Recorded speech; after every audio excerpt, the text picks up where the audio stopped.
الأهلي يتوج بالدوري ال44 بقضية الملك محمد مجدي قفشة بدوري. دوري كان طويل، دوري كله ضغط في الماتشات وعدد الأيام إنك بتلعب كل 3 أيام ماتش، وحاجة قمة الضغط بعد ما أنت أصلا كنت بتلعب بطولات كتير زي كأس عالم أندية، بتلعب كأس مصر، كنت بتلعب اللي هو الدوري الأفريقي، بتلعب سوبر الأفريقي، بتلعب دوري الأبطال، السوبر المحلي. فرغم ده كله، رغم برضو كان كل اللي حواليك وكل الحاجات اللي حصلت السنة دي، فبجد يعني شابوه الكولر والرجالة واللعيبة اللي اجتهدت وقدرت اللي تحسم الدوري في ظل الضغط وكل حاجة حصلت. برضو نتكلم على السلسلة العظيمة اللي عملها مارسيل كولر، 20 مباراة متتالية في الدوري، وبرضو كان عامل 22 تقريبا مباراة في دوري الأبطال بدون هزيمة. فبجد الراجل ده يعني شابوه بجد اللي عمله. راجل بيعرف يدير الماتشات كويس، بيقدر يكسب، يعني بيعرف يتحكم في رتم المباريات، بيعرف ازاي في ظل الضغط وفي ظل ده كله يقدر يكسب. فحاجة ممتازة جدا وكويسة. ونيجي بقى بيانات الأهلي اللي نزلها النهاردة.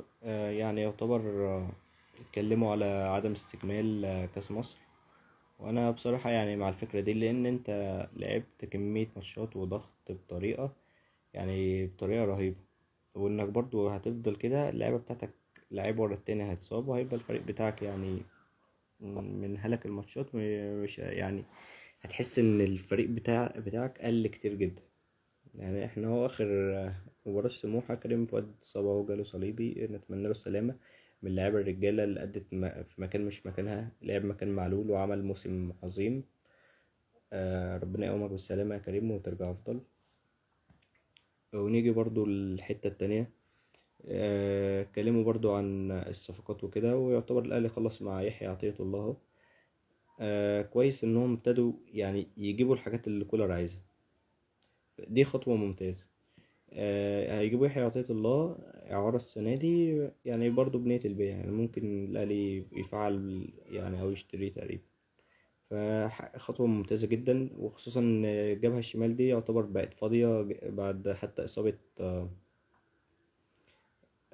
بعد الإصابة اللي حصلت لكريم فؤاد. وبعدين برضو خصوصا كريم الدبيس ما بياخدش فرصة، وغالبا يعني ممكن يحترف بره. خطوة ممتازة جدا وكويسة. وصفقة بصراحة يعني متفائل بيها خير بإذن الله.